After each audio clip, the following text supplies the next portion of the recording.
खारिज किया गया है। कहा गया है कि आने वाली भर्तियां जो हैं वो SRO 202 के तहत नहीं होंगी। ये यूथ को मैं मुबारकबाद देना चाहता हूँ, जो एक यूनिटी हमारे नौजवानों ने दिखाई और लगातार इस संदर्भ में पैंथर्स पार्टी आवाज़ बुलंद करती रही। धरने में सरकार को अपने फैसले को वापस लेना पड़ा। जिस तरीके से डोमिसाइल करवाया गया था उसी तरीके से SRO 202 को भी वापस लेना पड़ा। और के साथ जो ज्यादती की जा रही थी, बीजेपी के वक्त में ये कानून बना था 2015 में, उस कानून को वापस लेने के लिए सरकार को मजबूर होना पड़ा। बीजेपी के नेता लगातार ये बयानबाजी कर रहे थे कि इस संदर्भ में कुछ नहीं हो सकता। कुछ तो कहते थे कि जब उनकी सरकार आएगी तब इसके बारे में सोचेंगे। लेकिन मैं तमाम नौजवानों के हौसले को सलाम करता हूं जिन्होंने अपनी इस जद्दोजहद को जारी रखा। मैं जम्मू कश्मीर के तमाम युवाओं को मुबारकबाद देना चाहता हूं कि एक बहुत ही एंटी यूथ जो SRO था वो आखिरकार सरकार को वापस लेना पड़ा।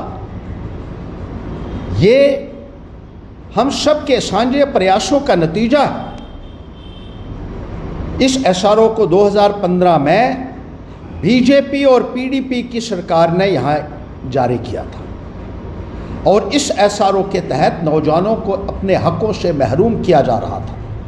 जब तक बीजेपी की सरकार यहाँ रही नौजवानों की कोई सुनवाई नहीं हुई।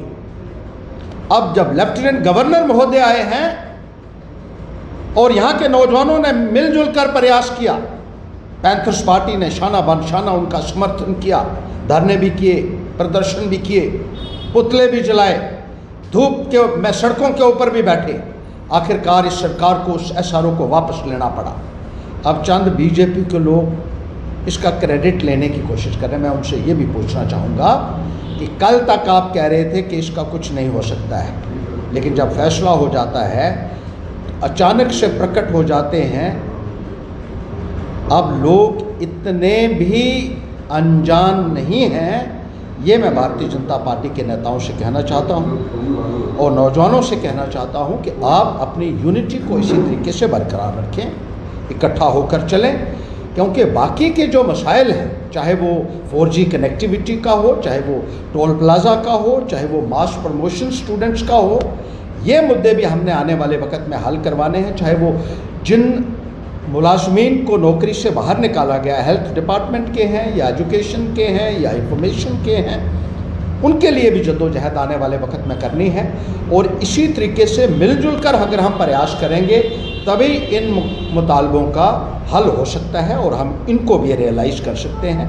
इसलिए मेरी ये पुरजोर अपील रहेगी सबसे कि इकट्ठा होकर इन मुद्दों को, जो ये जनहित के मुद्दे हैं, हम सब मिलजुल कर उठाएं ताकि तमाम जनता को और आम नागरिक को इनका फ़ायदा हम पहुंचा सकें।